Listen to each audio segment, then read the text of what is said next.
Grace I'm Wellington's warning cheek, you, and in don't that suspended ever touch instant, me as again, 200 of the or city's you'll elite regret turned in it. horrified silence, both women's lives changed forever. Hey, my amazing family. I've missed you all so much, and I've been thinking about all the memories and moments we've shared together.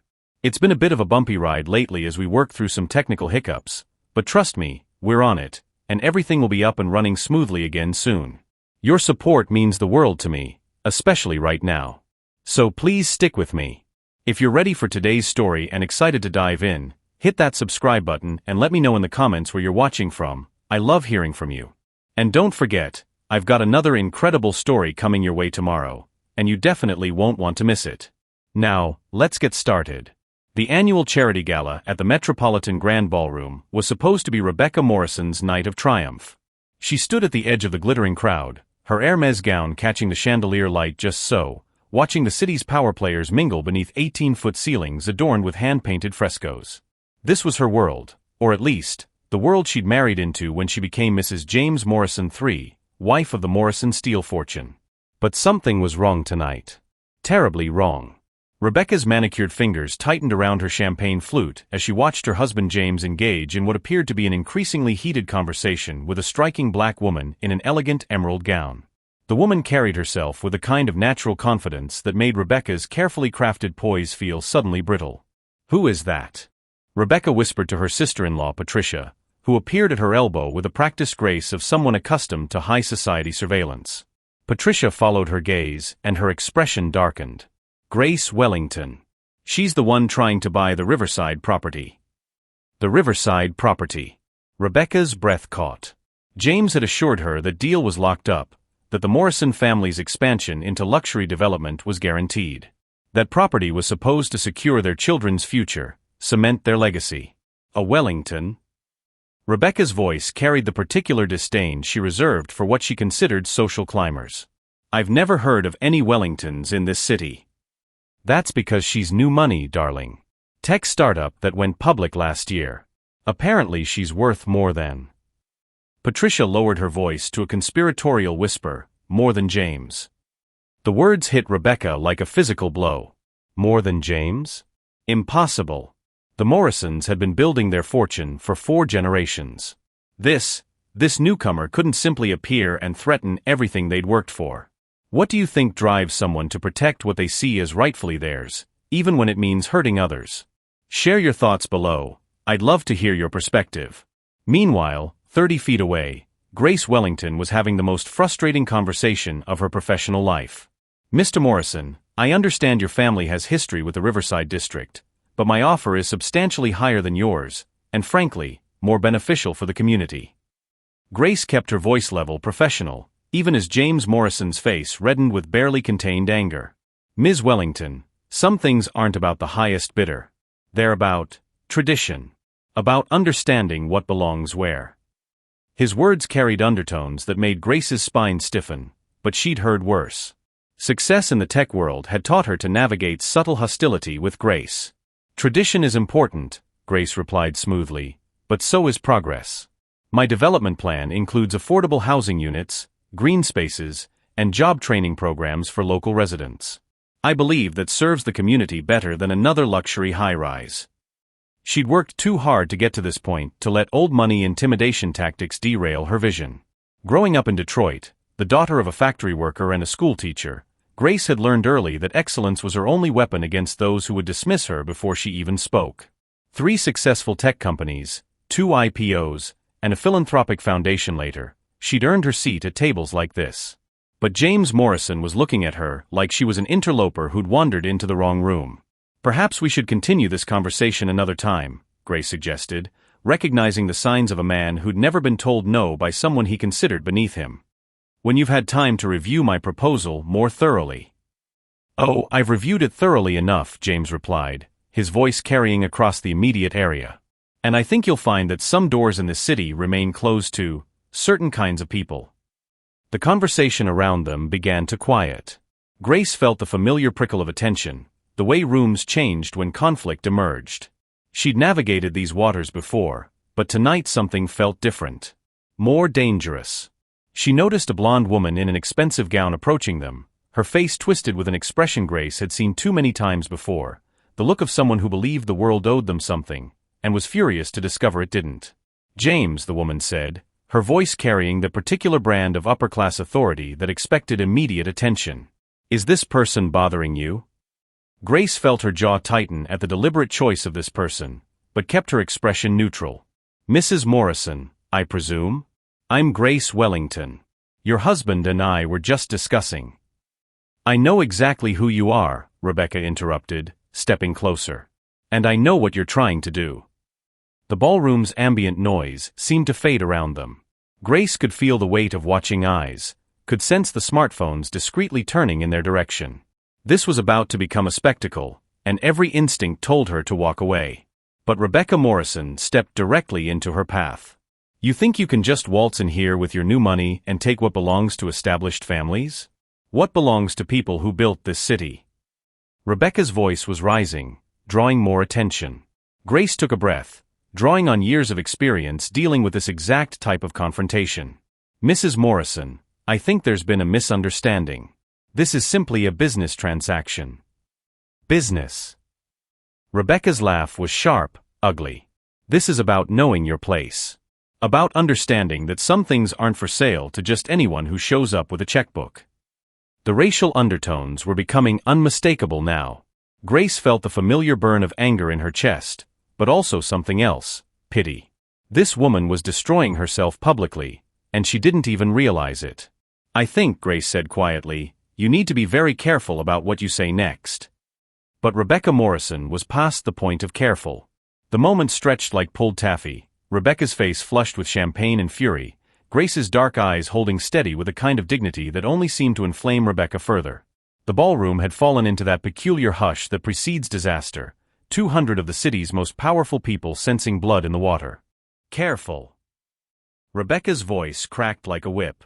"You're going to lecture me about being careful? In my own city, at my own charity gala?" Grace felt her pulse quicken but kept her voice level. "Mrs. Morrison, this doesn't have to escalate. We're both businesswomen. Surely we can." "Businesswomen." Rebecca stepped closer, close enough that Grace could smell the expensive perfume that couldn't quite mask the scent of desperation. "You think putting on a designer dress and writing a big check makes you one of us?" The words hung in the air like poison gas. Grace felt something inside her chest tighten, not fear, but the weary recognition of a battle she'd fought too many times before. Around them, she could hear the subtle sounds of phones being raised, of conversations stopping mid-sentence. "Rebecca, perhaps we should." James Morrison reached for his wife's arm, finally recognizing the precipice they were approaching, but she shook him off violently. "Don't you dare try to silence me, James. Not when this person is trying to steal our children's inheritance." Rebecca's voice carried across the ballroom now, raw and ugly. "Some people need to learn there are consequences for overstepping." Grace straightened to her full height, her emerald gown catching the light like armor. When she spoke, her voice was quiet, but it carried clearly in the sudden silence. "And what consequences are those, Mrs. Morrison? What exactly do you think gives you the right to determine where I belong?" The question hit Rebecca like a slap. For a moment, her carefully constructed worldview wavered, because the truth was, she didn't have an answer that wouldn't reveal the ugly prejudice at her core. And in that moment of uncertainty, her rage crystallized into something dangerous. "The right." Rebecca's laugh was brittle, hysterical. "The right? I'll show you what gives me the right." The champagne flute fell from her hand. Later, witnesses would debate whether she dropped it or threw it, but Rebecca Morrison's open palm was already in motion, cutting through the crystal-clear air between them with deadly precision. Crack. The sound of skin meeting skin echoed through the ballroom like a gunshot. Grace's head snapped to the side, her emerald earring catching the light as it swayed. For a heartbeat, the world stopped turning. Then Grace slowly turned back to face her attacker, and Rebecca Morrison saw something in those dark eyes that made her blood freeze. Not anger, not shock, but something infinitely more terrifying. Pity. "You just made the biggest mistake of your life," Grace said quietly, touching her fingers to her stinging cheek. Her voice was steady, almost gentle, which somehow made the words more ominous than if she had screamed them. Rebecca felt a flutter of uncertainty, but her pride pushed her forward. "Are you threatening me? Did everyone hear that? She's threatening Mrs. Morrison." A new voice cut through Rebecca's tirade like a blade through silk. Deep, cultured, with the unmistakable authority of someone accustomed to being obeyed immediately. The crowd parted like water as Marcus Wellington approached. Grace's husband moved through the ballroom with the predatory grace of a man who owned 3 multinational corporations and had been featured on the cover of Forbes 6 times. His presence changed the very air pressure in the room. Rebecca felt her mouth go dry as she took in the man approaching, 6 feet 3 inches of controlled power in a perfectly tailored tuxedo, with a kind of quiet confidence that came from never having to prove anything to anyone. This was Grace's husband? "Darling," Marcus said softly, reaching his wife and placing a gentle hand on her shoulder. His eyes never left Rebecca's face. "Are you all right? Do you think Rebecca is beginning to realize the magnitude of what she's just done? What would you do in Grace's position? Let me know in the comments." Grace nodded slightly, but her cheek was already showing the red outline of Rebecca's palm. The sight seemed to do something terrible to Marcus Wellington's expression. "And you are?" Marcus asked Rebecca, though his tone suggested he already knew exactly who she was and had formed a comprehensive opinion. I'm Rebecca Morrison. My husband is James Morrison of Morrison Steel." The words tumbled out of Rebecca's mouth as she finally began to grasp the situation she'd created. This woman was threatening my family's business interests. Marcus turned his gaze to James Morrison, who looked like he wanted to disappear into the marble floor. "Mr. Morrison, I believe your wife just assaulted mine." "Now listen here," James stammered. "This is all a misunderstanding. Rebecca was just—" "Your wife," Marcus continued, his voice growing quieter and somehow more dangerous, "just committed assault and battery against my wife, in front of 200 witnesses, while making what appear to be racially motivated statements." The words fell into the ballroom like stones into still water, sending ripples of shock and recognition through the crowd. Phones were definitely recording now, and Rebecca could hear the subtle sounds of people murmuring, whispering, planning their exits from what was rapidly becoming the social disaster of the decade. "Racially motivated?" Rebecca's voice cracked. "I never said anything about knowing my place." Grace spoke for the first time since the slap, her voice carrying clearly in the silence. "About understanding that some things aren't for just anyone who shows up with a checkbook? About people like me overstepping." Each phrase hit Rebecca like a physical blow as she realized how her words would sound played back, recorded, dissected by the media and social networks. Her carefully maintained image was cracking apart in real time. I didn't mean." Rebecca looked desperately around the ballroom, searching for friendly faces, for someone who would support her, defend her. But the crowd had already begun to shift away from the Morrisons like they were contaminated. Marcus Wellington pulled out his phone with deliberate precision. "I'm calling the police first. Then my attorneys. Then I'm calling Channel 7, because I believe my friend Sarah Chun will be very interested in this story." Channel 7. Rebecca's knees nearly gave out. Sarah Chun was the investigative journalist who had destroyed 3 prominent families in the past year with exposés on corruption and discrimination. If this story reached her. "Please," Rebecca whispered, finally understanding the magnitude of what she'd done. "Please, I was just upset, I didn't think." "No," Marcus said quietly, "you didn't think. You acted on pure prejudice and hatred, in public, against my wife. And now you're going to face the consequences of that choice." Grace placed a gentle hand on her husband's arm. "Marcus." He looked down at her, and for a moment, his expression softened completely. "What do you need, love? Let's just go home." But even as they turned to leave, Rebecca could see Marcus Wellington's fingers moving across his phone screen. Her world was already crumbling, message by message, call by call. The ballroom erupted into chaos as the Wellingtons walked away with quiet dignity, leaving Rebecca Morrison standing in the wreckage of her reputation with broken crystal at her feet and the taste of her own destruction on her tongue. Within 12 hours, #Millionaire'S would be trending worldwide. Rebecca Morrison hadn't slept in 36 hours. She sat in her Chanel robe at the marble breakfast counter of her Beacon Hill mansion, staring at the iPad screen that displayed her complete social annihilation in real time. The video had 17 million views. 17 million people had watched her destroy her life in 4 minutes and 32 seconds. "Mom." Her daughter Sophia's voice was small, uncertain. At 16, Sophia had never seen her mother look so broken. "Mom, my phone won't stop buzzing." Kids at Whitmore Academy are saying, "Don't." Rebecca's voice cracked like old leather. "Don't tell me what they're saying." But the damage was already spreading through their lives like acid through fabric. James had been asked to take a leave of absence from Morrison Steele's board, his own family's company. Their country club membership was under review. The private school had called about concerns regarding the current media attention. Rebecca. James entered the kitchen, his face ashen. "We need to talk." She looked up at her husband of 18 years and saw something that terrified her more than the social media mob: disappointment. Complete, crushing disappointment. "The lawyers called," James continued quietly. "Wellington's team filed assault charges this morning. Criminal charges, Rebecca. And they're pursuing a civil suit." "For what?" "I slapped her." "I didn't." "You committed assault on video while making racial statements that have been analyzed by every civil rights organization in the country." James's voice was getting louder, months of buried frustration finally erupting. "Do you understand what you've done to our children? To our family?" Rebecca shot to her feet, her robe flaring dramatically. "What I've done? What about what she was trying to do to us? That woman was going to steal our property deal." "It was never our property." James exploded. "We made an offer. She made a better one. That's called business, Rebecca, not theft." "But we're the Morrisons. We're nothing now." James slammed his hand against the granite counter.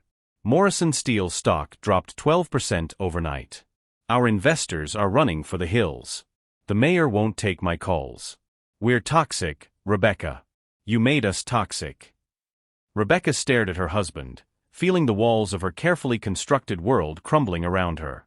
This wasn't how it was supposed to go. People like them didn't face consequences like this.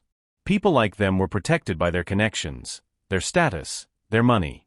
"This will blow over," she whispered, but even she didn't believe it anymore. These things always blow over. James laughed bitterly. "Look at your phone, Rebecca. Look at the news. Look at what people are calling you." She couldn't. She'd stopped reading the comments after the first 1,000. The words were too ugly, too accurate. They were calling her exactly what she was, and she couldn't bear to see it reflected back at her in such stark terms. "Do you think people can truly change after making such a public mistake, or are some lines impossible to uncross? What's your take?" Meanwhile, across town in their Brookline penthouse, Grace Wellington sat in her husband's arms on their bedroom's reading chair, both of them exhausted from a night of phone calls from lawyers, reporters, and concerned friends. The bruise on Grace's cheek had deepened to an ugly purple, a stark reminder of the violence that had shattered their quiet evening. "The police want to interview you again this afternoon," Marcus murmured against her hair. "And CNN called. They want you on the morning show." Grace closed her eyes. This was the part she hated most about incidents like this: being forced into the role of spokesperson for an entire race, having to perform dignity and forgiveness on command while her face still ached from a stranger's hatred. "I don't want to be a symbol," she said quietly. "I just want to build my housing project and help families find affordable homes." Marcus's arms tightened around her. "You don't have to do anything you don't want to do. We have enough evidence to bury the Morrisons in court. You don't owe the public anything." But Grace knew it wasn't that simple. The video was already being used in discussions about racism, privilege, and justice. Her face was on magazine covers. Her story was being dissected by pundits who'd never experienced a moment of genuine discrimination in their lives. "She looked so lost," Grace said suddenly. "In those last moments before we left. Like she couldn't understand how the world had suddenly stopped working the way she expected." Marcus pulled back to look at his wife's face. "Are you seriously feeling sorry for the woman who assaulted you?" "Not sorry. But..." Grace touched her bruised cheek thoughtfully. "I grew up around people like her, Marcus. People who'd been told their whole lives that they were special, that they deserved things just because of who their families were. When that bubble bursts, it's devastating." "Good," Marcus said firmly. "Maybe devastation will teach her something about how the rest of the world lives." Grace nodded, but something in her chest felt unsettled. She'd built her success on the belief that people could change, could grow beyond their circumstances and prejudices. But watching Rebecca Morrison's face in those final moments had shown her something else. The look of a woman who'd never been forced to examine her own assumptions, who'd lived her entire life in an echo chamber of privilege. What happened to people like that when their world collapsed? Did they learn and grow, or did they just break? Her phone buzzed with another interview request. Grace looked at the screen and made a decision that would surprise everyone, especially herself. "I want to make a statement," she told Marcus. "But not the kind they're expecting." Back in Beacon Hill, Rebecca was discovering that money and social position provided very little protection against the internet's infinite memory and ruthless judgment. Every mistake she'd ever made was being excavated and examined. Photos from her college days with questionable Halloween costumes. Quotes from old charity event interviews that sounded tone-deaf in current context. Even her daughter's social media posts were being scrutinized for signs of inherited prejudice. "Mom." Sophia stood in the doorway, her designer backpack clutched against her chest. "I can't go to school. Everyone's going to stare." Rebecca looked at her daughter, brilliant, beautiful Sophia who'd never done anything wrong except have the misfortune of being born a Morrison, and felt something break apart inside her chest. "Maybe you could stay home today." "For how long?" Sophia's voice cracked. "How long am I supposed to hide because you couldn't control yourself for 5 minutes?" The words hit Rebecca like physical blows. Her daughter, her baby, was looking at her like she was a stranger. Like she was someone to be ashamed of.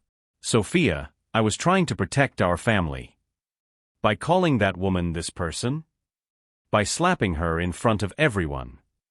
Sophia's eyes filled with tears. "Mom, do you know what kids are saying about us? About me? They're saying I'm just like you, that I must be racist too because that's what rich white girls are." Rebecca reached for her daughter, but Sophia stepped back. "I have to live with what you did for the rest of my life," Sophia whispered. "Every time someone Googles my name, they're going to see that video of my mother hitting a black woman while saying horrible things." The truth of it crashed over Rebecca like a cold wave. This wasn't just about her anymore. Her children would carry this stain forever. Their children might carry it too. "Sophia, please, I never meant." "You never meant for people to see it," Sophia corrected. "But you meant every word you said. Didn't you?" Rebecca opened her mouth to deny it, but the lie died on her lips. Because the truth was uglier than anything the internet trolls were saying about her. The truth was that she had meant every word. And that realization terrified her more than all the lawsuits and media attention combined. The community service assignment felt like a cosmic joke. Rebecca Morrison, dressed in jeans for the first time in years, stood outside the Riverside Community Center holding a court-mandated volunteer schedule that might as well have been her social death certificate.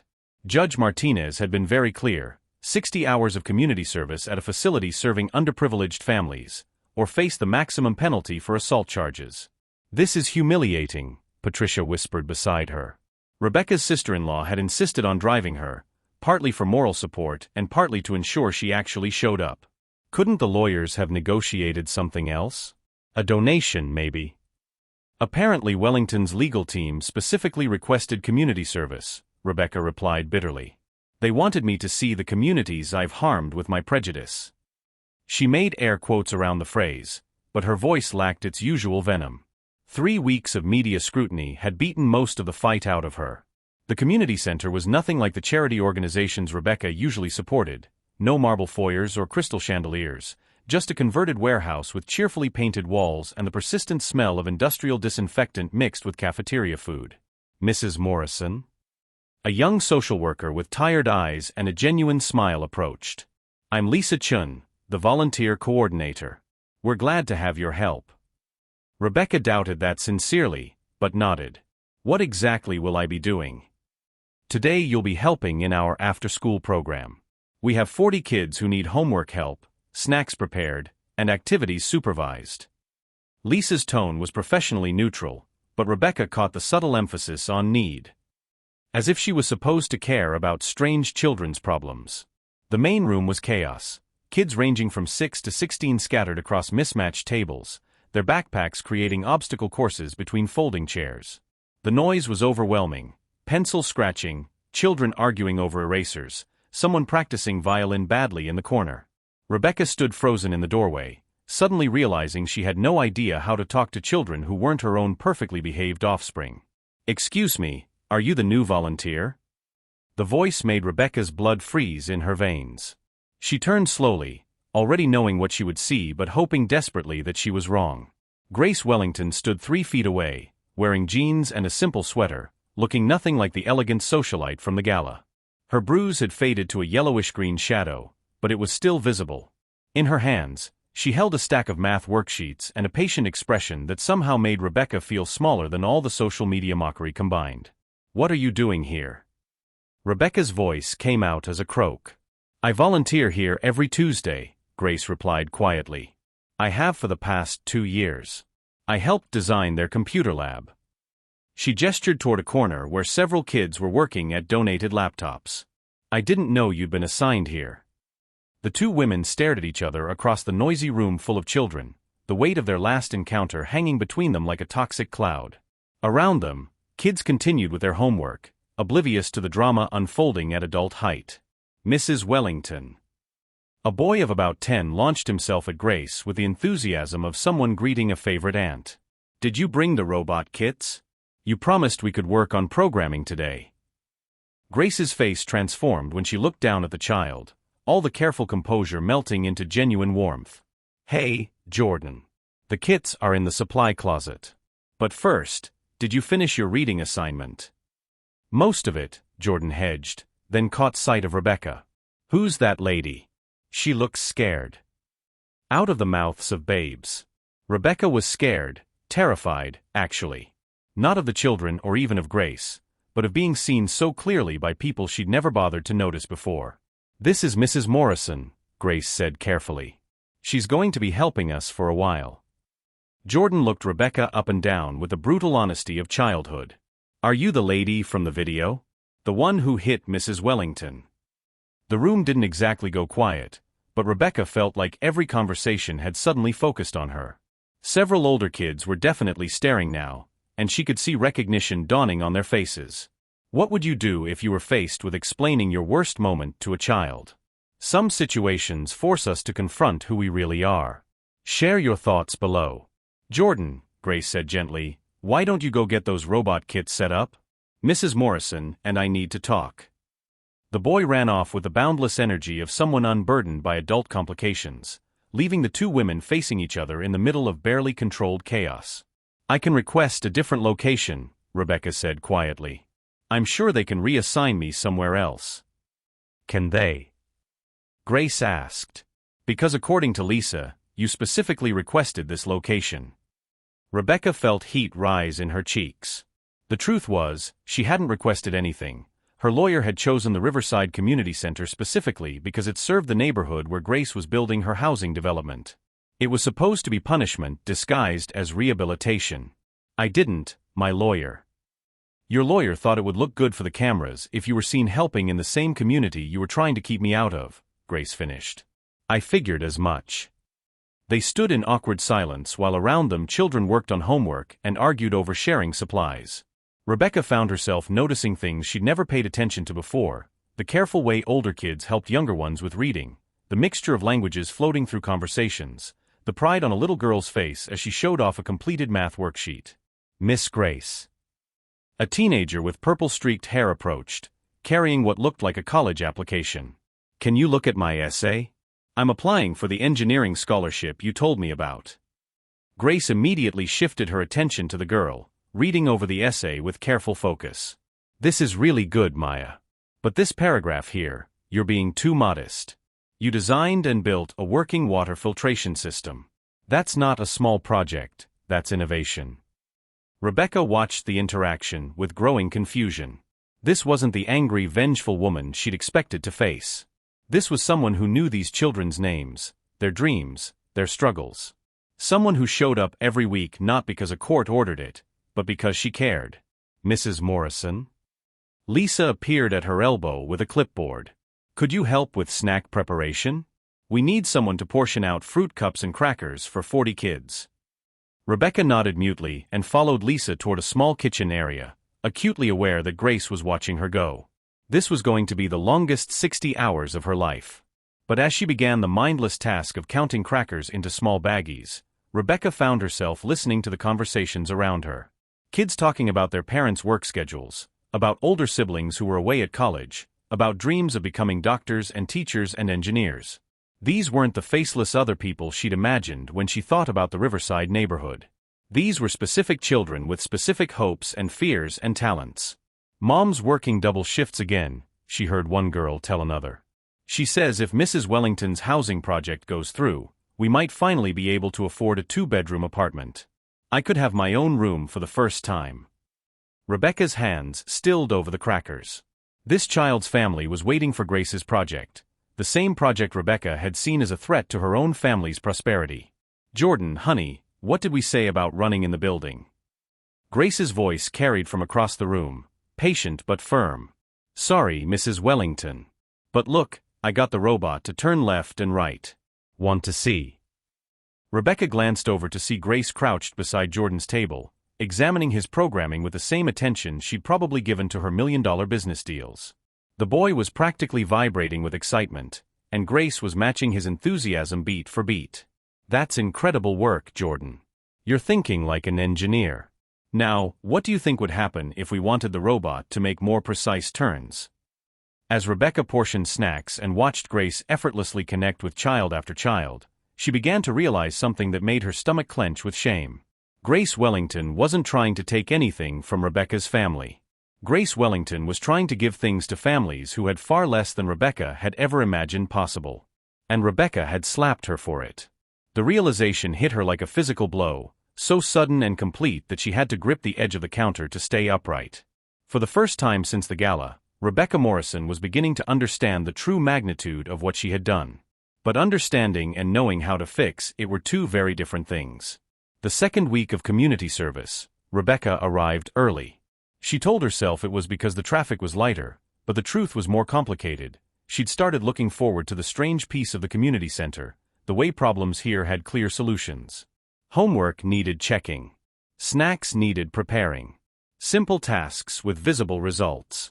She was organizing art supplies when she overheard Grace on the phone in the small office adjacent to the main room. "No, Mom, I'm fine. The bruise is almost gone." Grace's voice carried the particular patience reserved for worried parents. "Yes, Marcus wanted to press for the maximum penalties, but I told him I needed to see if there was another way." Rebecca froze, a box of crayons halfway to the shelf. "Another way?" "Because destroying her family won't undo what happened," Grace continued. "And these kids here, they're watching how we handle conflict. I can't preach about breaking cycles of hatred and then pursue revenge." Rebecca's hands trembled as she processed the words. Grace was considering mercy? Even after everything? "I know Daddy would have wanted blood." Grace's voice grew softer, more vulnerable. "But Daddy also taught me that real strength isn't about hitting back harder. It's about choosing what kind of person you want to be when someone shows you who they really are."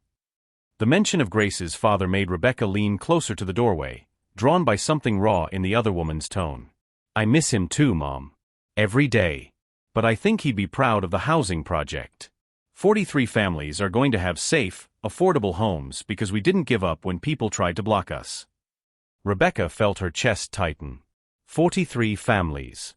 Real families with real children, like the ones she'd been working with for the past 2 weeks. Families who needed what Grace was trying to build, while Rebecca had been focused only on what she thought she was losing. "Mrs. Morrison?" Jordan appeared at her elbow, startling her back to the present. "Can you help me with my book report? It's about this really cool guy who helped runaway slaves." Rebecca glanced toward the office. Grace's voice had gone quiet, and followed Jordan to his table. The book was a biography of William Still, and Jordan was struggling to write about why Still's work was important. "He helped people escape to freedom," Jordan said, chewing on his pencil eraser. "But I don't really get why it was so dangerous. Like, why didn't the slave owners just let them go if they wanted to leave?" The innocent question hit Rebecca like a slap. How did you explain centuries of systemic dehumanization to a 10-year-old? How did you make a child understand that some people had been conditioned to see others as property rather than people? "Well," Rebecca began carefully, "some people had been taught that they were superior to others.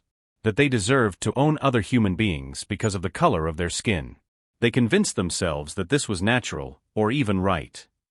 That's stupid, Jordan said matter-of-factly. People are people. Yes, Rebecca agreed quietly. They are. But even as she said it, she could hear her own voice from 2 weeks ago. Some people need to learn there are consequences for overstepping.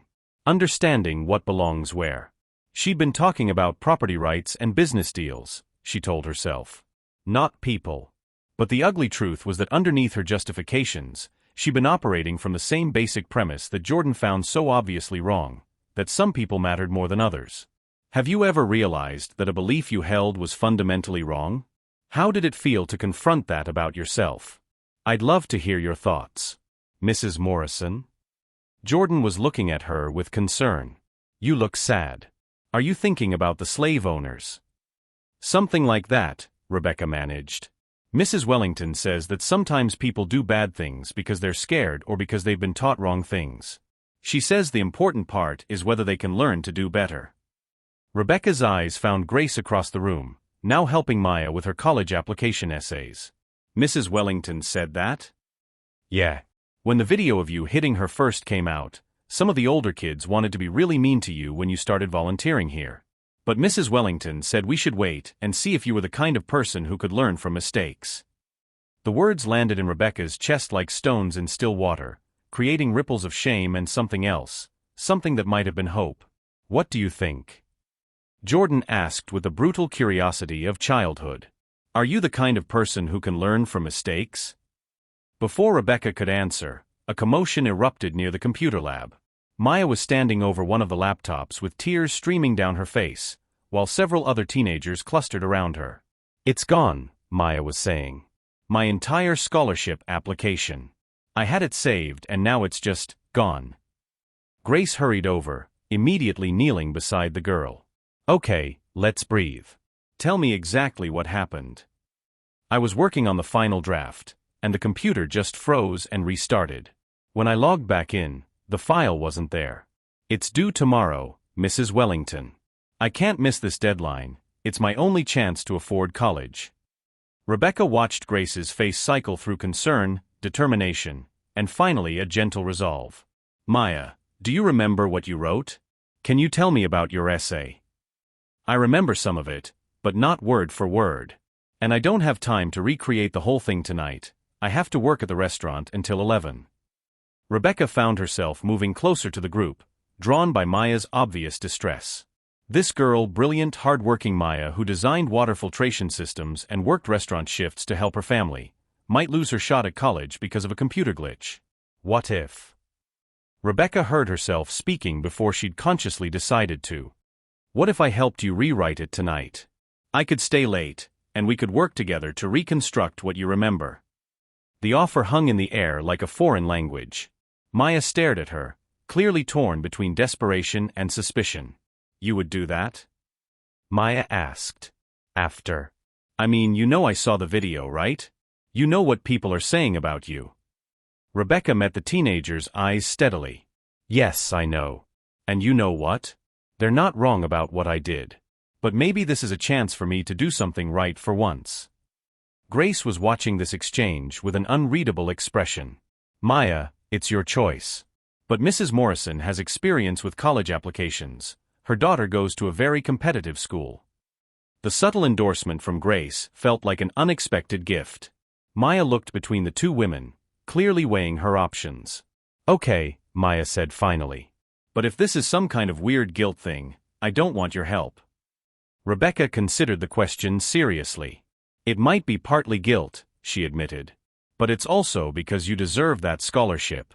And because I'd like to do something useful with my time here instead of just counting crackers. Maya almost smiled. The cracker counting did seem pretty pointless. As the afternoon wound down and other volunteers began cleaning up, Rebecca found herself staying late with Maya, helping reconstruct the scholarship essay. The girl was brilliant. Her ideas about sustainable engineering were more sophisticated than Rebecca had expected, and her personal story was both heartbreaking and inspiring. You came here from Somalia when you were 7? Rebecca asked, reading over Maya's draft. Yeah. My parents wanted better opportunities for me and my brother. Dad works 3 jobs now, Mom cleans offices at night. They sacrificed everything so we could go to school. Rebecca thought about her own children's expensive private education, the tutors and test prep courses and college consultants she'd hired without a second thought. Maya's family had given up everything for the mere chance at opportunities that Rebecca's children took for granted. And you want to study environmental engineering to help develop clean water systems for refugee communities? Someone has to, Maya said simply. I know what it's like to not have clean water. I remember being little and sick all the time before we came here. If I can prevent other kids from going through that, then all my parents' sacrifices will have been worth something. The casual nobility of it left Rebecca speechless. This 17-year-old had a clearer sense of purpose and a deeper commitment to helping others than Rebecca had ever possessed. Mrs. Morrison? Maya's voice was hesitant. Can I ask you something? Of course. Why did you really hit Mrs. Wellington? I mean, I read the articles about the property deal, but that's just business, right? People win and lose business deals all the time. Rebecca set down her pen and stared at the essay draft, trying to find words for a truth she was only beginning to understand herself. Because I was scared, she said finally. I'd been told my whole life that people like me deserved to win just because of who we were, who our families were. And when I saw Mrs. Wellington, successful, confident, taking something I thought was mine by right, I realized that maybe I didn't deserve anything just because of my last name. Maybe I had to actually earn things, just like everyone else. Maya nodded slowly. And that scared you? It terrified me, Rebecca admitted. So I lashed out at her instead of looking at myself. They worked in comfortable silence for a while, rebuilding Maya's essay sentence by sentence. As Rebecca watched this remarkable young woman articulate her dreams and ambitions, she began to understand what Grace had been trying to build with the housing project. It wasn't about taking something from the Morrisons. It was about giving people like Maya's family the same foundation Rebecca had always taken for granted: a safe place to live, good schools for their children, and the chance to build something better. By the time they finished, it was nearly 9 o'clock. Maya's essay was stronger than it had been before the computer crash, and Rebecca felt something she hadn't experienced in weeks: genuine pride in her work. Thank you, Maya said, gathering her papers. This is really good. I think I actually have a chance now. You have more than a chance, Rebecca replied. You have everything it takes to change the world. As Maya headed out to catch her bus to her restaurant job, Rebecca began packing up her things. She was surprised to find Grace still in the office, working on what looked like budget spreadsheets. Long day? Rebecca asked awkwardly. Grace looked up, studying Rebecca's face. Maya's essay turned out well. Better than well. She's extraordinary. Yes, she is. Grace leaned back in her chair. Rebecca, can I ask you something? The use of her first name was startling, intimate in a way that felt both uncomfortable and oddly hopeful. Why are you really here? Not the court-ordered service. Why are you staying late, helping kids with homework, learning their names? Rebecca considered deflecting, giving some socially acceptable answer. Instead, she found herself telling the truth. Because for the first time in my adult life, I'm doing something that actually matters. And because I'm starting to understand what you were trying to build, what I almost destroyed. She paused. And because I owe you more than an apology. I owe you amends. Grace was quiet for a long moment. When she spoke, her voice was soft but clear. Rebecca, there's something I need you to know about that housing project. About why it mattered so much to me. Rebecca waited, sensing this was important. My father was a janitor. He cleaned office buildings for 30 years so I could go to school. We lived in a 1-bedroom apartment until I was 16, me, my parents, and my 2 younger brothers. We were on a waiting list for affordable housing for 8 years. The words hit Rebecca like physical blows. She'd imagined Grace as another privileged entrepreneur, not someone who'd fought her way up from circumstances Rebecca couldn't even imagine. The housing project, Grace continued, is named after my father. The Samuel Washington Family Housing Development. Because he used to tell me that success wasn't about what you achieved for yourself, it was about how many people you brought with you. Rebecca felt tears burning behind her eyes. I didn't know. I thought. You thought I was trying to take something from you, Grace finished gently. But I was trying to give something to families like the one I grew up in. Families like Maya's. The full weight of Rebecca's actions crashed over her then, not just the public humiliation or the legal consequences, but the deeper truth. She had tried to stop Grace from helping people who desperately needed that help. She had prioritized her own family's wealth over 43 families' basic need for safe housing. Grace, Rebecca whispered, I am so sorry. I know, Grace replied. I can see it in how you're working with these kids, how you stayed late to help Maya. The question is, what are you going to do with that understanding? Rebecca looked around the community center, at the homework tables and computer lab and art supplies she'd been organizing. At the place where she'd begun to discover who she might become if she stopped defending who she'd always been. I don't know, she admitted. But I want to find out. 3 weeks later, Rebecca Morrison did something she hadn't done in 15 years. She laughed until her sides hurt. It started when 8-year-old Jamal decided to demonstrate his improved volcano science project by adding twice the recommended amount of baking soda, resulting in a foamy eruption that coated half the community center's main room, and most of Rebecca, in sticky, sweet-smelling lava. Mrs. Morrison looks like a marshmallow. Jordan giggled, pointing at Rebecca's foam-covered hair. A very surprised marshmallow, Grace added, appearing with a roll of paper towels and barely suppressed laughter dancing in her eyes. Rebecca stood in the middle of the chaos, dripping with artificial volcano foam, and instead of feeling humiliated or angry, she found herself genuinely amused. When was the last time she'd been covered in something messy and not immediately worried about her appearance or what people would think? I think Jamal just discovered a new form of modern art, Rebecca said, attempting to wipe foam from her designer jeans that were now thoroughly ruined, and somehow she didn't care. Volcanic expressionism, Grace agreed solemnly. Very avant-garde. They worked together to clean up the mess, Rebecca following Grace's lead in turning the disaster into a teachable moment about chemical reactions and proper measurements. Watching Grace navigate the chaos with patience and humor, Rebecca found herself admiring something she'd never noticed before: the way Grace made every child feel important, even when they'd just destroyed half the room. Jamal, buddy, Grace said gently, crouching beside the boy who was now in tears. Accidents happen when we're learning. But next time, what do you think we should do differently? Measure more carefully. Jamal sniffled. Exactly. And maybe test new ideas in smaller batches first. That's what real scientists do. Rebecca watched the interaction with growing amazement. Grace had just turned a disaster into a confidence-building lesson, making Jamal feel like a real scientist rather than a kid who'd made a mess. What do you think makes someone naturally good with children? Is it something you're born with, or something you can learn? Share your thoughts. Later, as they finished cleaning up, Rebecca found herself working alongside Grace in comfortable silence. It was strange how natural it felt. Two women who'd been enemies just a month ago, now moving around each other efficiently as they put away supplies and wiped down tables. Rebecca, Grace said quietly, can I tell you something? Of course. I used to hate volunteer work. Rebecca stopped mid-wipe and stared at her. You did. Grace smiled ruefully. When I first got successful, my publicist insisted I needed to be seen doing charity work. Good for the company image. So I'd show up to fancy fundraising dinners, write checks, pose for photos, and leave feeling like I'd done my good deed. What changed? I met a girl named Keisha. She was about Maya's age, brilliant but struggling because her family kept moving. They couldn't afford stable housing. I was at some board meeting where we were discussing underprivileged youth programs, talking about these kids like they were statistics. Grace's voice grew soft with memory. Keisha was there to speak about what the programs meant to her, and afterwards I asked her what would really help. What did she say? She said, stop talking about us and start talking to us.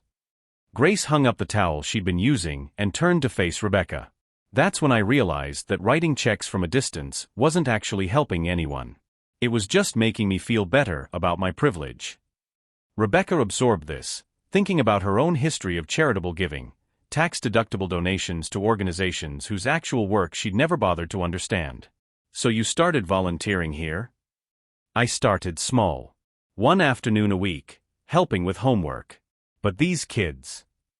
Grace gestured around the now clean room. They changed everything for me. They're not grateful in the way you expect charity cases to be grateful. They're just themselves, funny, smart, frustrating, amazing themselves. They made me realize that community isn't something you build for other people. It's something you build with them. Rebecca thought about the past few weeks, about learning Jordan's obsession with robots and Maya's dreams of engineering and Jamal's infectious enthusiasm for science experiments. They weren't grateful to her for volunteering, they just expected her to show up and do her part, the way neighbors expected neighbors to show up. "I think I'm starting to understand that," Rebecca said. "These kids don't see me as Mrs. Morrison who made a terrible mistake. They just see me as the lady who helps with homework and occasionally gets covered in volcano foam." Grace laughed. "You do wear foam surprisingly well." They smiled at each other, and Rebecca felt a flutter of something she hadn't experienced in years, genuine friendship with another woman. Not the careful social alliances of her country club world, but the easy connection that came from working towards something meaningful together. "Grace," Rebecca said impulsively, "would you like to have coffee sometime? I mean, away from here. Just to talk." Grace studied her face for a moment, and Rebecca held her breath, suddenly terrified of rejection. "I'd like that," Grace said finally. "But I have one condition." "Anything." "No more Mrs. Wellington.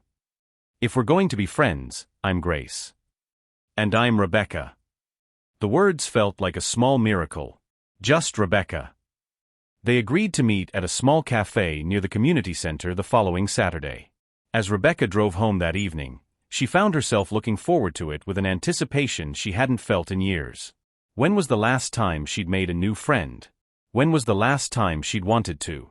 Saturday morning arrived gray and drizzly, the kind of October weather that made Boston feel particularly melancholy. Rebecca almost canceled 3 times. What if Grace had only agreed to be polite? What if they had nothing to talk about outside the structure of volunteer work? But she forced herself to walk into the small cafe at the appointed time, and found Grace already there, looking as nervous as Rebecca felt. She'd chosen a corner table away from the windows, probably to avoid being photographed together by anyone who might recognize them from the media coverage. "I wasn't sure you'd come," Grace admitted as Rebecca sat down. "I wasn't sure either," Rebecca replied honestly. "This is new territory for me." They ordered coffee and sat in slightly awkward silence for a moment, both seemingly unsure how to bridge the gap between their shared volunteer work and actual friendship. "So," Grace said finally, "tell me about your children. I know you have a daughter at Whitmore Academy." Rebecca's face softened immediately. "Sophia. She's 16 and brilliant, and currently mortified by everything I've done. My son David is away at Princeton. He's studying international relations and pretending he doesn't know me. That must be hard." "It's what I deserve," Rebecca said quietly. "They're paying the price for my behavior, and I hate that more than anything else that's happened." Grace leaned forward slightly. "What are they like when they're not dealing with their mother's public scandals?" And somehow, that question opened the floodgates. Rebecca found herself telling Grace about Sophia's passion for environmental science, about David's dream of working for Doctors Without Borders, about the way both her children had inherited James's analytical mind and her own stubborn streak. "Sophia sounds like Maya," Grace observed. "Smart, idealistic, determined to fix the world." "Yes, but Maya's earned her idealism," Rebecca said. "She's seen real problems and decided to solve them. Sophia's idealism comes from privilege. She wants to save the environment, but she's never had to choose between heating her home and buying groceries." "That doesn't make her compassion less real," Grace pointed out gently. "Maybe just less tested." They talked for 2 hours, ranging from their children to their careers to their completely different upbringings. Grace told Rebecca about growing up in Detroit, about her father's determination that education would be her way out of poverty, about the culture shock of attending MIT on scholarship and being surrounded by students who took their opportunities for granted. Rebecca found herself sharing stories she'd never told anyone, about the pressure of living up to the Morrison family name, about feeling like she'd never accomplished anything on her own merit, about the fear that without her family's money and status, she was nothing. "I've never had a real job," Rebecca admitted. "I mean, I've done charity work and served on boards, but I've never earned my own paycheck, never built something from nothing the way you have." "But you're building something now," Grace pointed out. "I see how the kids respond to you. Jordan lights up when you walk into the room. Maya trusts you with her dreams. That matters, Rebecca." It's the first time anything I've done has felt like it matters, Rebecca replied. These past few weeks at the center, it's the first time I've felt useful instead of just ornamental. Grace was quiet for a moment. Can I ask you something personal? After everything that's happened, I think personal questions are fair game. What was it like growing up Morrison? I mean, what was it actually like, not the version you present to the world? Rebecca considered the question carefully. Lonely, she said finally.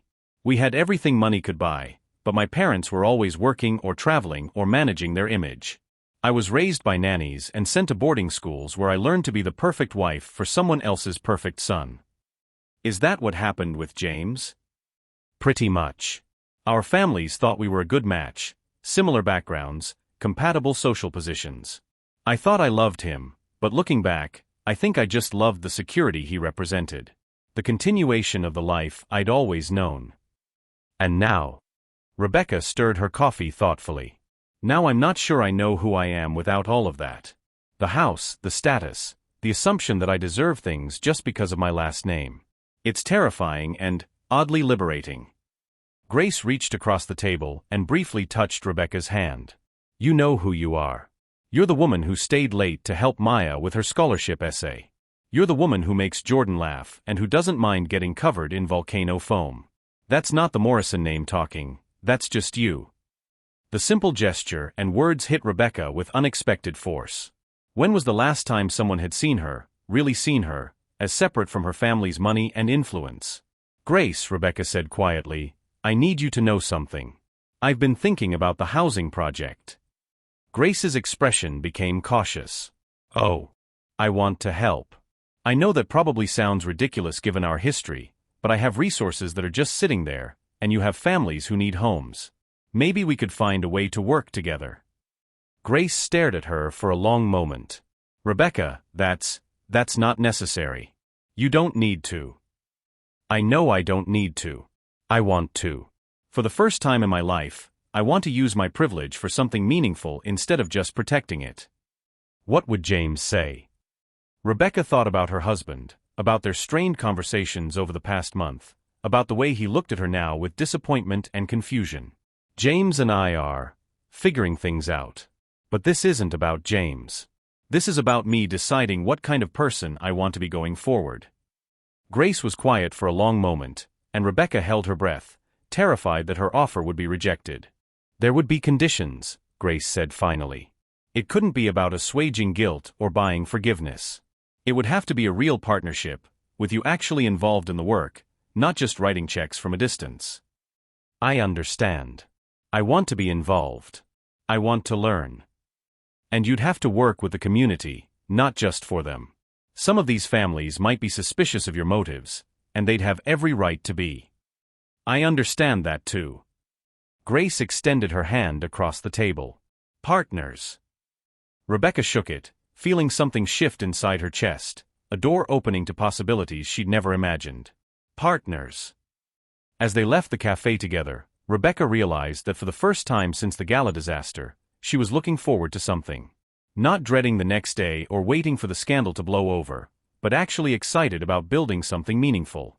She was finally beginning to understand the difference between charity and justice, between helping and partnering, between protecting her privilege and using it responsibly. And she was beginning to understand that Grace Wellington might be the best friend she'd ever had. The phone call came at 6:47 a.m. on a Tuesday, jolting Rebecca from the first peaceful sleep she'd had in months. James's voice was sharp with panic and barely contained rage. Rebecca, get down here. Now. She found him in his study, laptop open, surrounded by printed news articles and legal documents scattered across his mahogany desk like debris from an explosion. His face was gray, aged 10 years overnight. James, what's? Look. He spun the laptop toward her, and Rebecca felt her blood freeze. The headline blazed across the screen, exclusive. Secret recordings reveal Morrison family's real views on race and class. Below it was a photo of Rebecca and James at last year's country club Christmas party, looking every inch the privileged elite. I don't understand, Rebecca whispered, but even as she said it, dread was pooling in her stomach. Patricia. James's voice was hollow. My own sister recorded our private family conversations. About you, about the Wellington situation, about... He gestured helplessly at the screen. Everything. Rebecca's hands shook as she scrolled through the article. Audio clips with transcripts, conversations she barely remembered having, taken completely out of context but damning nonetheless. James Morrison 3. Rebecca was just protecting our family's interests. These people think they can walk into our city and take whatever they want. Patricia Morrison Clark, it's not about race, it's about maintaining standards. Some families have built this city for generations. Rebecca Morrison, I don't hate her because she's black, I hate her because she's trying to destroy everything we've worked for. The words looked monstrous in black and white, stripped of the context of grief and fear and desperation that had surrounded them. But worse than how they looked was how they sounded when she really listened to them, not the sanitized version she'd told herself, but the ugly truth underneath. Why would Patricia do this? Rebecca asked weakly. Money, James said bitterly. A lot of money. The tabloid paid her $500,000 for exclusive family recordings. She's apparently been documenting our privileged meltdown for weeks. Rebecca felt the world tilting around her. Patricia, who had driven her to the community center, who had offered support during the worst of the media storm, had been secretly recording their most vulnerable moments to sell to the highest bidder. But that betrayal paled compared to what she saw in James's eyes, not just disappointment now, but complete disgust. Rebecca, listen to yourself in these recordings. Really listen. You sound exactly like your mother. The comparison hit like a physical blow. Rebecca's mother had been a woman of rigid prejudices disguised as standards, someone who spoke in coded language about the right sort of people, while never acknowledging the racism underlying every judgment. That's not, I've changed. Have you? James stood up abruptly, pacing behind his desk like a caged animal. Because while you've been playing volunteer at that community center, I've been trying to save our family's reputation, our business, our children's futures. And now this. He gestured at the laptop screen, where the audio clips continued to play automatically, each one more damaging than the last. Morrison Steele's board called an emergency meeting. They're voting on my permanent removal this afternoon. His voice cracked. My great-grandfather's company, Rebecca. 4 generations of work, gone because my wife couldn't control her mouth for 5 minutes. James, I'm sorry, Sorry. He laughed harshly. You're sorry? Our stock is worthless. Our friends won't return our calls. Sophia's school is reassessing her enrollment, because other parents are threatening to pull their children out. And now, thanks to Patricia's betrayal, everyone knows that your public apology was just damage control, that privately, you still think Grace Wellington is some kind of threat to our way of life. Rebecca felt the walls of her carefully rebuilt world crashing down around her. Everything she'd learned over the past month, every connection she'd made with the kids at the community center, every tentative step toward friendship with Grace, it would all be destroyed by these recordings. I have to call Grace, Rebecca said suddenly. I have to explain. Explain what? James's voice was getting louder, years of contained frustration finally exploding. Explain that your community service was just performative guilt? That you've been lying to everyone, including yourself, about changing? That's not true. I have changed. Working with those kids, getting to know Grace. Then why do you sound in these recordings like you still blame her for our problems? Why are you telling Patricia that you don't trust her motives with the housing project? Rebecca's mouth opened, but no words came. Because the truth was that she had said those things. 3 weeks ago, during a particularly dark moment when the legal bills were piling up and Sophia was crying about being ostracized at school, she had wondered aloud to Patricia whether Grace's olive branch was genuine or just another way to humiliate the Morrison family publicly. She'd been spiraling, afraid, lashing out at the one person who'd shown her kindness. And Patricia had recorded every word. Have you ever said something in a moment of fear or anger that completely contradicted who you were trying to become? How do you come back from that kind of mistake? I was scared, Rebecca whispered. I was having one bad day, and I said things I didn't mean. Didn't mean. James pulled up another audio clip. Listen to this one. This was last week. Rebecca's voice filled the room, tinny and distorted but unmistakably hers. Grace is smart, I'll give her that. But I can't shake the feeling that she's enjoying this. Watching our family fall apart, knowing she has all the power now. Sometimes I wonder if the whole friendship thing is just her way of twisting the knife. The words hit Rebecca like a slap. She remembered that conversation. Patricia had caught her on a particularly vulnerable day when a photographer had followed Sophia to school, when the legal bills had reached 6 figures, when she'd felt like she was drowning in consequences she couldn't control. But hearing her own voice say those things about Grace, who had shown her nothing but patience and kindness, who had offered partnership instead of revenge, made Rebecca sick to her stomach. "Oh God," she breathed. "Grace is going to hear this." "Grace probably already has heard it," James said coldly. "It's been live for 3 hours. The whole internet has heard it." Rebecca's phone buzzed with a text message. Her hands shook as she opened it. "Rebecca, I think we need some space. Please don't come to the community center for a while. Grace." The message was polite, professional, and absolutely devastating. Rebecca could practically hear Grace's voice saying those words. Measured, controlled, betrayed. "She trusted me," Rebecca whispered. "She actually trusted me, and I." "You proved that people like us don't really change," James finished brutally. "We just get better at hiding what we really think." The accusation hung in the air between them, and Rebecca realized with growing horror that James wasn't wrong. Even as she'd been learning to care about Jordan and Maya and the other kids, even as she'd been building a friendship with Grace, some part of her had remained suspicious, defensive, ready to retreat into old patterns at the first sign of pressure. "James, I can fix this. I can explain to Grace that those recordings don't represent." "Don't represent what? Your real feelings?" "Because that's exactly what they represent, Rebecca. Your unguarded, unfiltered thoughts about the woman you've been pretending to befriend." Rebecca sank into the leather chair across from James's desk, feeling the weight of her own hypocrisy crushing her. She'd thought she was changing, growing, becoming better. But at the first real test, she'd reverted to suspicion and blame. "The community center called too," James added, almost as an afterthought. "Your volunteer assignment has been suspended pending review." Rebecca's heart shattered completely. Those kids, Jordan with his robot obsession, Maya with her scholarship dreams, Jamal with his messy science experiments, they would hear these recordings too. They would know that the woman who'd been helping with their homework had been talking about people like them as threats to be managed. "I've lost them," she said quietly. "I've lost all of them." "Yes," James agreed with devastating simplicity. "You have."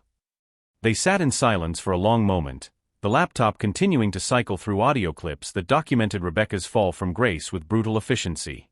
Outside, she could hear cars pulling up, probably reporters, come to capture her reaction to her sister-in-law's betrayal. "What happens now?" Rebecca asked. James looked at her with the expression of a man who'd finally run out of patience, hope, and love. "Now you have to decide who you really are, Rebecca. Because I can't do this anymore. I can't keep making excuses for you, can't keep pretending that you're going to magically become the person I thought I married." His voice grew quiet, final. "I'm filing for divorce." The word should have devastated her, but Rebecca found she was already so broken that they barely registered. Her marriage, her friendships, her tentative steps toward redemption, all of it was crumbling around her, and she had no one to blame but herself. She'd had everything she'd claimed to want, a chance to change, to build something meaningful, to be part of a community that mattered. And she'd thrown it all away the moment things got difficult, retreating into the same poisonous mindset that had started this whole disaster. Rebecca Morrison sat in her husband's study, surrounded by the wreckage of her life, and finally understood the true magnitude of what she'd lost. It wasn't her reputation, or her social standing, or even her marriage. It was her last chance to become someone worth being. And she destroyed it with her own words, her own fears, her own inability to truly let go of the prejudices that had shaped her entire worldview. The recording continued playing, her voice echoing through the room like a ghost of who she'd always been underneath all her promises to change. Rebecca sat alone in her car outside the Riverside Community Center for 43 minutes, watching through rain-streaked windows as children ran inside after school, their laughter muffled by glass and distance and the weight of her own shame. It had been 6 days since the recordings broke. 6 days of self-imposed isolation while the internet dissected every word she'd said, while news vans camped outside her house, while her own daughter looked at her like she was a stranger. She'd come here without really deciding to, driving aimlessly through Boston until she found herself parked across from the place where she'd briefly believed she might become someone better. The security guard at the front desk, Marcus, who always asked about her day, probably had orders to call the police if she showed up. Grace had been clear, stay away. But Rebecca couldn't stop staring at the building, watching Jordan's distinctive spiky hair through the window as he worked at a computer, probably programming his robots. She could see Maya at a table with college brochures spread in front of her, no doubt planning her future with a kind of determined optimism that Rebecca had once found naive and now recognized as heroic. They were carrying on without her. Of course they were. They'd existed before she arrived, and they would thrive after she left. Her presence in their lives had been a blip, a brief interruption by a privileged woman working out her guilt before revealing her true nature. Rebecca's phone buzzed. Another interview request, this one from a podcast called White Fragility Exposed. She deleted it without reading the full message, just like she deleted the dozens of others. Everyone wanted to interview the woman who'd perfectly embodied everything wrong with white privilege, who'd performed redemption while harboring the same prejudices that had caused her downfall. She was about to start the car and drive away when she saw Grace through the window, helping a small girl tie her shoes. Even from a distance, Rebecca could see the patience in Grace's posture, the gentle attention she gave to each child's needs. The same kindness she'd shown Rebecca before Rebecca had proven unworthy of it. Rebecca's chest ached with a grief so profound it felt physical. She'd lost more than a friendship. She'd lost the possibility of becoming the person Grace had believed she could be. Her phone rang. James's lawyer. Mrs. Morrison, we need to discuss the settlement terms. Your husband is being quite generous, all things considered. Rebecca barely heard the details. The house, the custody arrangements, the trust funds for the children. It all felt abstract, irrelevant. She was losing her family, but the family she was really grieving for was the one she'd glimpsed inside that community center, the one where she'd briefly belonged to something larger than herself. Mrs. Morrison? Are you there? Yes. Whatever James thinks is fair. Are you sure? This is a substantial financial. I'm sure. After hanging up, Rebecca sat in the growing dusk, watching lights come on in the community center. She thought about Maya's scholarship essay, about Jordan's excited explanations of robot programming, about Jamal's enthusiastic but messy science experiments. She thought about Grace's quiet strength, her ability to see potential in broken people and damaged situations. Most of all, she thought about the woman she'd been for those few weeks when she believed change was possible, the woman who'd stayed late to help with homework, who'd laughed when covered in volcano foam, who'd felt useful instead of ornamental for the first time in her adult life. That woman hadn't been fake. The recordings had been real too, but so had the moments of genuine connection, the pride she'd felt in Maya's accomplishments, the joy of Jordan's robot successfully navigating its programmed course. The question was, which version of herself was she going to choose to be going forward? What do you do when you've disappointed everyone, including yourself? How do you find the strength to try again when you've already proven you can fail? Rebecca pulled out her phone and opened a new email. Her hands shook as she began to type. To Grace Wellington from Rebecca Morrison. Subject: an apology that doesn't ask for forgiveness. Grace. I know you asked me to stay away, and I'm respecting that. But I need to say something, not because I expect forgiveness or friendship, but because I owe you the truth. The woman in those recordings is who I've always been underneath my good intentions. Scared, defensive, and yes, prejudiced in ways I'm only now beginning to understand. You were right to trust your instincts about my character. I wasn't strong enough to sustain the change I thought I wanted. But the woman who helped Maya with her scholarship essay was real too. The woman who learned Jordan's name and cared about his dreams was real. The woman who felt genuine friendship with you was real. I don't know how to reconcile those two versions of myself. I don't know if it's possible to be both the person who said those horrible things and the person who meant it when I told you I wanted to be better. What I do know is this: you changed my life. For a few weeks, you showed me what it felt like to be part of something meaningful. To use my privilege responsibly instead of just protecting it. To build something instead of just maintaining something. I'm not asking for another chance. I'm not asking for forgiveness I haven't earned. I'm just asking that you remember that the good parts were real too. The housing project will succeed without me, and it should. You don't need my help or my money. But if there's ever a way for me to support what you're building without inserting myself into it, anonymously from a distance, in whatever way serves the families you're helping, I want you to know that I'll be there. Not to ease my guilt, but because I finally understand what my father-in-law used to say: the measure of a person isn't whether they fall down. It's whether they stay down. I may have fallen, but I don't want to stay down. With love and respect, Rebecca. She read the email 3 times before sending it, knowing it might be the last communication she'd ever have with Grace. It wasn't asking for redemption, she'd forfeited the right to that.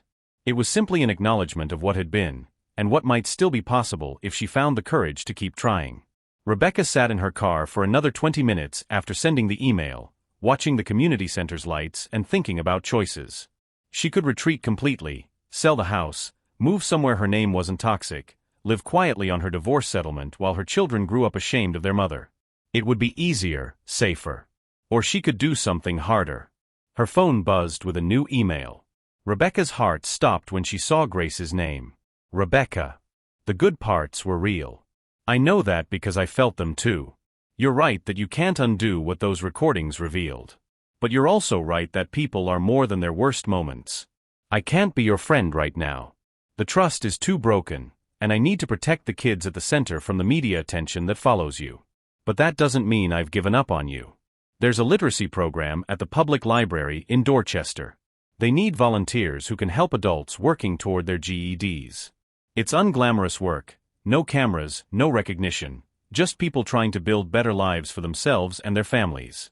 If you're serious about changing, if you're serious about doing the work without expecting applause or forgiveness, then maybe that's where you should start. Not for me. Not for the kids you disappointed. For yourself. The question isn't whether you can change. The question is whether you're willing to do it when no one's watching, when there's no reward except becoming the person you want to be. Grace. P.S. Maya got the scholarship. Full ride to MIT. She'll study environmental engineering, just like she dreamed. Thank you for helping her believe her essay was good enough. Rebecca read the message 3 times, tears blurring her vision. Maya had gotten the scholarship. Brilliant, determined Maya would get her chance to change the world, to bring clean water to refugee communities, to prove that her parents' sacrifices had been worth everything. And Grace, who had every right to shut her out completely, was still offering a path forward. Not friendship, not forgiveness, but possibility. Rebecca started her car and drove to the Dorchester Public Library. She sat in the parking lot for another 10 minutes, staring at the modest building with its peeling paint and worn brick facade. This wasn't glamorous. There would be no society photographers here, no recognition for her charitable work.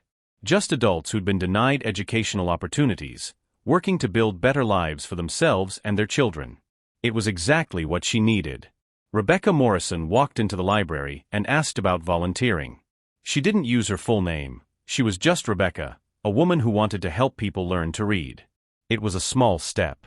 But it was hers, taken not because a court ordered it or because cameras were watching, but because she finally understood that real change happened in quiet moments when no one was applauding. For the first time in weeks, Rebecca felt something that might have been hope. 1 year later. The morning sun streamed through the tall windows of the Dorchester Public Library as Rebecca Morrison, now Rebecca Davis, having legally reclaimed her maiden name, carefully arranged picture books for the evening's family literacy circle. Her hands, once manicured weekly and adorned with expensive jewelry, were bare except for a simple silver ring her daughter had given her for her birthday. They were working hands now, hands that shelved books and prepared snacks and helped struggling readers sound out difficult words. Rebecca, could you help me with something? Maria Gonzalez approached with a nervous smile, clutching a thick envelope. Maria was one of Rebecca's GED students, a 34-year-old mother of 3 who cleaned office buildings at night and studied during her lunch breaks. Of course. What's going on? I got accepted. Maria's voice trembled with disbelief. To nursing school. I actually got accepted. Rebecca felt tears spring to her eyes, the same tears that came every time one of her students achieved something they'd thought was impossible. Maria, that's incredible.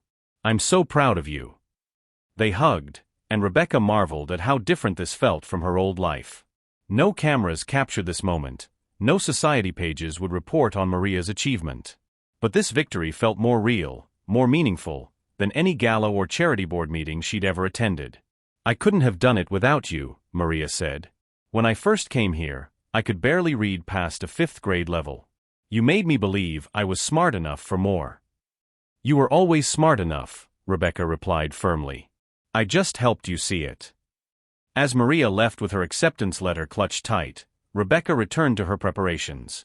The evening program served families from the surrounding neighborhood, parents who worked multiple jobs but still came to learn alongside their children, kids who struggled in school but blossomed when given individual attention, elderly community members who'd never had the chance to finish their education. It was quiet work, invisible work. Exactly what Rebecca needed. Her phone buzzed with a text from Sophia, now 17 and thriving at her new public school, a choice that had shocked Boston's elite but had given Sophia the diverse, challenging environment she'd craved. Mom, got into Columbia early admission. Environmental engineering program. Told them in my essay that my biggest inspiration was watching you learn to fail better. Love you. Rebecca smiled through sudden tears. Her daughter had not only forgiven her, but had found a way to transform their family's scandal into motivation for her own dreams. Sophia was going to change the world, and she was doing it with the kind of authentic purpose Rebecca had never had at her age. Do you think our worst mistakes can sometimes lead us to our best selves? How do we find meaning in our failures? The library's front door chimed, and Rebecca looked up to see a familiar figure entering with a group of children. Grace Wellington moved through the space with the same quiet confidence Rebecca remembered, but there was something lighter about her now, a sense of someone whose work had found its rhythm. Their eyes met across the room, and Grace smiled, not the careful, guarded expression Rebecca had seen in their early days of volunteering together, but something warmer. Not quite friendship, but acknowledgement. Respect, even. Mrs. Wellington. One of the children spotted Rebecca and ran over. Are you here for story time? I am, Jordan, Grace replied, never taking her eyes off Rebecca. But first, I think I need to talk to Miss Rebecca. Miss Rebecca. The title made her smile. She'd become Miss Rebecca to most of the people in her new life, not Mrs. Morrison with all that name's complicated history, just Rebecca who helped with homework and believed in second chances. Grace approached while the children settled into the reading circle, their excitement filling the space with cheerful noise. Hi, Grace said simply. Hi. Rebecca's heart was beating faster than it should. She'd seen Grace from a distance a few times over the past year, at community events, in news stories about the housing project's successful completion, but they hadn't spoken directly since that email exchange. I heard about your GED students, Grace continued. Impressive success rate. Maria's the 5th one to get into college this year. 6th, actually. Carlos just got accepted to community college for his electrician certification. Rebecca couldn't keep the pride out of her voice. They're doing the work. I'm just showing up consistently. That's not a small thing, Grace said quietly. Showing up consistently. They stood in comfortable silence for a moment, watching the children choose books and settle into reading positions. Rebecca noticed that several of the kids were from the Riverside Community Center, older now, more confident, but still carrying that same spark of curiosity she remembered. Grace, Rebecca said suddenly, can I tell you something? Of course. I've thought about that night at the gala every single day for the past year. Not with self-pity or regret about getting caught, but trying to understand the person who could do something so ugly. Rebecca's voice grew stronger as she continued. I realized that I'd spent my entire life afraid of being ordinary, afraid of discovering that without my family's money and name, I was nothing special. Grace listened without interrupting, her expression patient and attentive. When I saw you that night, successful, confident, taking something I thought was mine by birthright, I wasn't just angry about the property deal. I was terrified that you proved everything I'd feared about myself. That accomplishment based on merit looked different from accomplishment based on inheritance. That maybe I'd never earned anything in my life. And now? Grace asked gently. Rebecca looked around the library, at the families reading together, at Maria's acceptance letter still visible on the front desk, at the quiet evidence of lives being changed through education and opportunity. Now I know that being ordinary is extraordinary if you're ordinary in service of something meaningful. And I know that the woman who slapped you was protecting a version of herself that wasn't worth protecting. Grace was quiet for a long moment. When she spoke, her voice carried a warmth that Rebecca hadn't heard in over a year. Rebecca, there's something I want you to know. The Samuel Washington Family Housing Development, my father's project, it's been more successful than I ever imagined. 43 families have safe, affordable homes. Kids are thriving in school. Parents are starting businesses, going back to school, building the kinds of lives they'd only dreamed about before. Rebecca nodded, having followed the project's success in the local news. But what you might not know, Grace continued, is that some of the families asked specifically about you. Jordan's mom, Maria, from your GED program, several others. They wanted to know if you were okay, if you were still helping people learn to read. Rebecca's breath caught. They asked about me? They remember the woman who helped with homework, who stayed late to help with scholarship essays, who got covered in volcano foam and laughed about it. That woman made an impression too. Tears burned behind Rebecca's eyes. I disappointed them. I disappointed everyone. You disappointed them, yes. But you also showed them something important about second chances, about the difference between performing change and choosing change every day even when it's hard. Grace gestured toward the children's reading circle, where Jordan was now reading aloud to a group of younger kids with confidence and enthusiasm. Jordan's in the gifted program now. He wants to study robotics at MIT, says he's going to invent robots that help people, just like Mrs. Wellington and Miss Rebecca taught him that technology should serve communities. The casual pairing of their names, the recognition that her influence had been real and lasting despite her failures, overwhelmed Rebecca completely. Grace, she whispered, I don't deserve. None of us deserve the grace we receive, Grace interrupted gently. But we can choose what to do with it once we have it. She reached into her purse and pulled out a familiar-looking envelope. Rebecca, I have a proposition for you. Rebecca took the envelope with shaking hands, recognizing the letterhead of Grace's foundation. We're expanding the literacy program, Grace explained. Creating a network of community learning centers throughout Boston. We need someone to coordinate the volunteer training, someone who understands both the challenges adults face when returning to education and the importance of meeting people where they are. Rebecca stared at the job description, hardly believing what she was reading. You're offering me a job? I'm offering you a partnership. The salary isn't much, but the work is meaningful. You be helping create opportunities for people like Maria, like your GED students, throughout the city. But Grace, after everything I did. After everything you did, you chose to do better. Every day for a year, you chose to do better. You didn't hide from your mistakes or make excuses for them. You faced them, learned from them, and used them to become someone worth respecting. Grace's eyes were bright with something that looked like hope. I can't erase what happened between us. But I can recognize that the woman standing in front of me now is someone I'd be honored to work with. Rebecca looked around the library one more time, at the children reading with their families, at the adult learners working quietly at tables, at the evidence of what was possible when people were given opportunities and support. What would it mean to you to be offered a second chance by someone you'd wronged? How do we move forward together after we've hurt each other? There's one condition, Rebecca said finally. Grace raised an eyebrow. The first literacy center we open? I want it to be in the Samuel Washington housing development. I want the families living in your father's legacy to know that education and opportunity go hand in hand. Grace's smile was radiant. I think my father would love that. They shook hands, and Rebecca felt something click into place, not the desperate gratitude of someone being rescued, but the solid satisfaction of someone who had earned her place at the table. Partners? Grace asked. Partners, Rebecca confirmed. As the evening literacy program began, Rebecca found herself working alongside Grace for the first time in over a year. They moved around each other with ease, helping children sound out words, encouraging parents who were learning to read alongside their kids, celebrating small victories and patient progress. At one point, Jordan looked up from his book and grinned at them both. Miss Rebecca, Mrs. Wellington, are you friends again?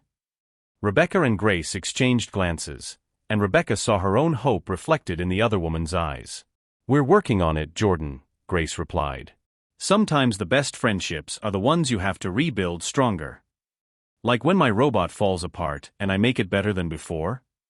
Exactly like that, Rebecca said, ruffling his hair.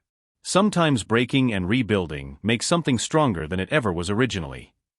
As the program ended and families began heading home, Rebecca helped clean up with the contentment of someone whose work aligned with her values.